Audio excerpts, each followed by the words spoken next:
بسم اللہ الرحمن الرحیم۔ یہ سورہ آل عمران کی 140 نمبر آیت کے بارے میں آپ نے سوال کیا ہے۔ آیت کا ترجمہ یہ ہے: اور یہ تو زمانے کے اتار چڑھاؤ ہیں جنہیں ہم لوگوں کے درمیان گھماتے رہتے ہیں تاکہ اللہ ایمان والوں کو جانچ لے اور تم میں سے کچھ کو شہادت کا مرتبہ عطا فرمائے، اور اللہ ظالموں یعنی مشرکوں اور کافروں اور ان گناہ گاروں کو پسند نہیں کرتا ہے۔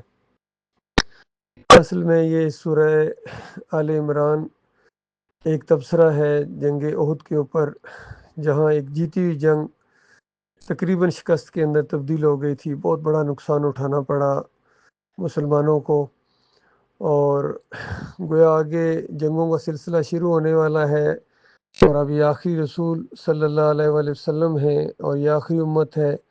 تو ایک بہت بڑا سبق اس کے اندر دیا گیا ہے کہ دیکھو، تمہاری اصل کامیابی اللہ اور اللہ کے رسول کی اطاعت کرنے کے اندر چھپی ہوئی ہے۔ اگر تم نافرمانی کرو گے یا کچھ کوتاہی دکھاؤ گے اس کے اندر، تو تم دنیا میں دیکھ لو کہ تمہیں کتنا بڑا نقصان ہوا ہے۔ اور اللہ کی باتوں میں بڑی حکمتیں ہوتی ہیں، ایک ظاہری پہلو ہوتا ہے اور اس کے پیچھے کچھ چھپی چیزیں ہوتی ہیں۔ تو اس میں یہ تعلیم دی جا رہی ہے کہ دیکھو، اس سے پہلے جنگ بدر میں تمہیں کتنی بڑی فتح اللہ تعالیٰ نے دی ہے، تو وہ بھی اس چیز کی دلیل نہیں ہے کہ اب تمہارا امتحان ختم ہو گیا اور اب تم بس جنت کے مستحق ہو گئے، بلکہ ابھی ہم ہر اینگل سے آزمائیں گے۔ ابھی دوسرا پرچہ آپ کے سامنے آئے گا۔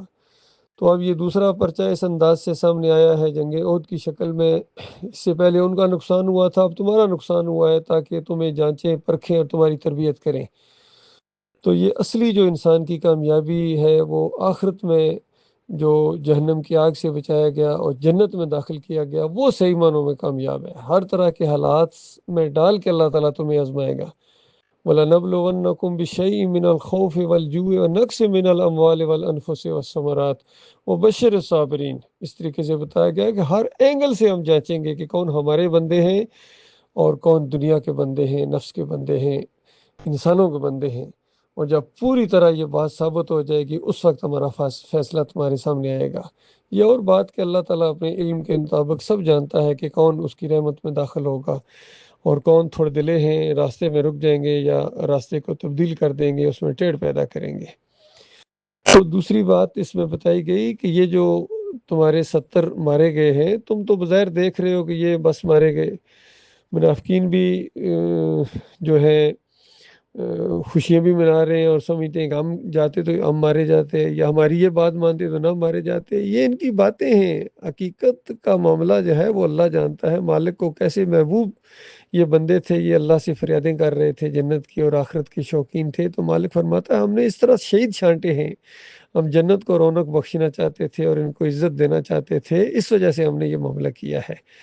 اور پھر ان کے بارے میں آتا ہے کہ ان شہداء کو عرش سے اللہ تعالیٰ نے جھانک کے ان سے پوچھا کہ میرے بندو شہداء، کچھ اور چاہیے اور میں جنت میں اضافہ کروں تمہارے لیے؟ تو شہداء نے کہا مالک سب تیرے وعدے پورے ہو گئے، یہاں عیش ہے، آرام ہے، جنت کی نہریں ہیں، عرش الہی کے نیچے محلات ہیں سونے کے، جہاں بسیرا کرتے ہیں۔ تو بتائیے، جو دل میں آتا ہے وہ پیش ہو جاتا ہے، جو حکم دیتے ہیں وہ پورا ہو جاتا ہے، ساری خوشیاں، سارے اللہ کے وعدے پورے ہو گئے۔ اور خوشیاں منا رہے ہیں کہ ہمارے جو پیچھے رہ گئے بھائی ہیں وہ بھی اسی لائن کے اوپر ایمان کے وہ جو راستے پر چل پڑے ہیں، شرک و کفر کو چھوڑ کر اور اللہ کے راستے میں جہاد کر رہے ہیں، ان کو بھی ادھر ہی آنا ہے۔ اور یہ ہماری ایک آرزو ہے کہ ہم ان کو بتائیں کہ اور بڑھو آگے اور کمزوری نہ دکھانا اس معاملے میں۔ تو پھر اللہ تعالیٰ نے ان کا وہ پیغام بھی پہنچا دیا ان 2 آیات کے اندر: وَلَا تَقُولُوا لِمَن يُقْتَلُ فِي سَبِيلِ اللَّهِ أَمْوَاتٌ اور وَلَا تَحْسَبَنَّ الَّذِينَ قُتِلُوا فِي سَبِيلِ اللَّهِ۔ تو اس انداز سے بتایا کہ یہ 2 آیتیں اس لیے نہیں آئی ہیں کہ شہداء کو پوجو پکارو اور یہ عقیدہ بناؤ کہ دنیا میں آتے جاتے ہیں، یہاں وہ زندہ ہے۔ نہیں، یہاں تو وہ روح نکلی ہے تو وہ شہید ہوئے ہیں، ان کی بیوہ بیوی ہوئی ہے تو وہ شہید ہوئے ہیں، ان کے بچے یتیم ہوئے ہیں تو وہ شہید ہوئے ہیں۔ ان کو جو قبروں میں دفن کیا گیا ہے وہ زندہ سمجھ کے نہیں، ان کو میت سمجھ کے دفن کیا گیا ہے۔ اصل میں وہ جنت میں زندہ ہیں، احیاء فی الجنہ، ان کا اس دنیا کے ساتھ بالکل اب کوئی تعلق نہیں ہے۔ جو شہداء احد میں شہید ہوئے تھے وہ بعد کی کسی جنگ میں نہیں آئے ہیں، حالانکہ بڑے بڑے جنگجو تھے اس میں، حمزہ رضی اللہ تعالیٰ جیسے، اور پھر اس میں جتنے بھی شہداء ہوئے اگلی جنگوں میں نہیں آئے ہیں۔ اس سے پہلے گزرے ہوئے کتنے جنگجو مومن گزرے ہیں، انبیاء گزرے ہیں، موسیٰ علیہ السلام، داؤد علیہ السلام، وہ بالکل یہ جنگ بدر میں نہیں آئے ہیں، نہ جنگ احد میں آئے ہیں۔ تو یہ کہنا کہ ان کی روحیں واپس آ جاتی ہیں یا روح کا کوئی کنیکشن ہو جاتا ہے، یہ خالص مشرکانہ باتیں ہیں اور قرآن کا انکار ہے۔ ابھی نیچے ایک بیان ان اہل حدیثوں کا، یہ جو خلیل الرحمن جاوید ہے، وہ اسی بات کے اوپر اپنا بیان کر رہے ہیں، اس کا بھی ذکر آ جائے۔ حالانکہ سارے اہل حدیثوں کا یہ عقیدہ ہے کہ نبی علیہ السلام قبر کے اندر زندہ ہیں، اور اس طریقے سے ان کے یہ عقائد مشرکانہ عقائد ہیں۔ احمد بن حنبل سے لے کر ابن تیمیہ، ابن قیم، ابن حجر عسقلانی، یہ سارے مردوں کے سننے کے قائل رہے ہیں۔ اللہ کی کتاب اس کا انکار کرتی ہے کہ ایک لمحے کے لیے بھی روح واپس نہیں آتی ہے۔ عود روح فی القبر کا عقیدہ مشرکانہ عقیدہ ہے، اور یہ احمد بن حنبل کے ذریعہ ہے، اہل حدیثوں کے ذریعے، سلفیوں کے ذریعے، جس کو آگے بڑھایا ہے دیوبندیوں نے اور بریلویوں نے، اس شرک کے اوپر قائم ہو گئے ہیں۔ اجرتی بھی ہیں، سارے کے سارے اجرتی ہیں، یہ جو ٹی وی کے اوپر بھی آتے ہیں، یہ پیسے لیتے ہیں، تنخواہ لیتے ہیں، یقین کیجئے، اور اسی وجہ سے یہ حق اور باطل کو ملا کے پیش کرتے ہیں، حالانکہ جانتے ہیں۔ ہمارا ایمان اس میں اور زیادہ بڑھ جاتا ہے کہ سب کچھ جانتے ہیں، پھر چھپاتے ہیں موقع موقع کے اوپر، جس طرح یہ خلیل الرحمن جاوید ہے، یا قاری خلیل الرحمن ہے۔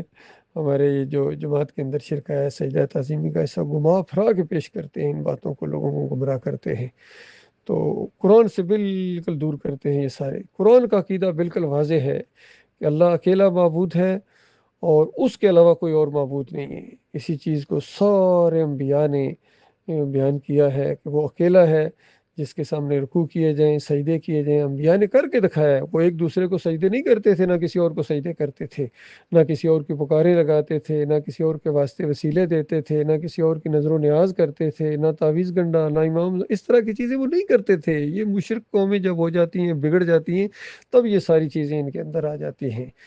جس طرح بنی اسرائیل کے اندر آئی تھیں، اس طرح اس بگڑی آخری قوم، بگڑی قوم، یہ جو مسلمان جن کو کہتے ہیں، یہ اس عقیدے سے ہٹ گئے ہیں جو قرآن کا عقیدہ ہے اور جو نبی علیہ السلام نے جو دعوت دی ہے۔ آج ان کے عقیدے کے اندر شرک ہے، مسلک ہیں، اور اجرت ہے ان کے اندر، تو یہ سارے کے سارے اس راستے سے ہٹ گئے ہیں۔ اب جب کبھی توحید کی دعوت اٹھے گی، اٹھ رہی ہے الحمدللہ، اور نظم و ضبط کے ساتھ، ایمان خالص کے ساتھ، سم و اطاعت کے ساتھ، لیکن عقیدے کی بالکل پختگی کے ساتھ جب یہ دعوت آگے بڑھے گی، تب رنگ جہاں بدلی ہوگا، تب انشاءاللہ یہ شرک و کفر کا جنازہ اٹھے گا۔